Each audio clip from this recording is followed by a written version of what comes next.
আমি বানাচ্ছি আজকে সিম চচ্চড়ি। কড়াই বসিয়ে দিয়েছি, কড়াই গরম হয়ে গেছে। কড়াইতে দিয়ে দেবো তেল।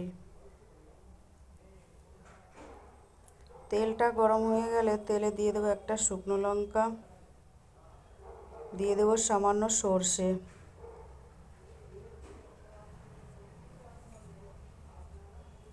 সর্ষেটা ফুটে গেলে দিয়ে দেবো সিমগুলো। দিয়ে দিচ্ছি সর্ষে।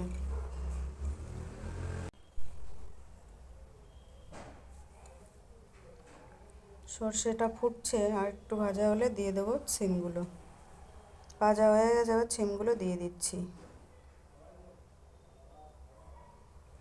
সিমটা নেড়ে চেড়ে একটু ভেজে নেব।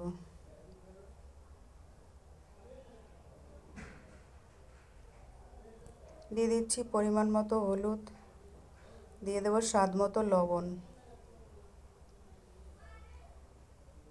বিচিওয়ালা সিম এইভাবে চচ্চড়ি খেতে খুবই ভালো লাগে।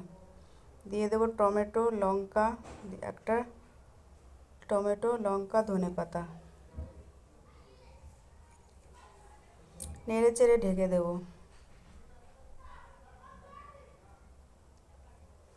তোমরা কে কে এরকম বিচিওয়ালা সিম চচ্চড়ি খেতে পছন্দ করো কমেন্টে জানিও।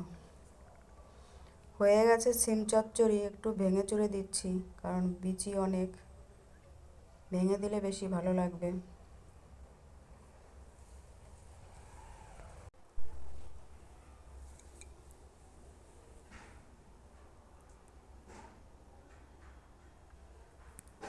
হয়ে গেছে বিনা মশলায় সিম চচ্চড়ি। ধনেপাতা দিলে, কোনো মশলা না দিলেও হয়।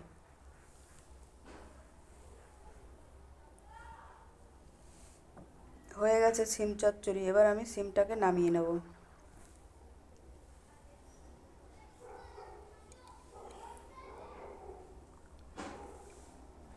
নামিয়ে নিচ্ছি সিম চচ্চড়ি। তোমরা কে কীভাবে বানাও কমেন্টে জানিও।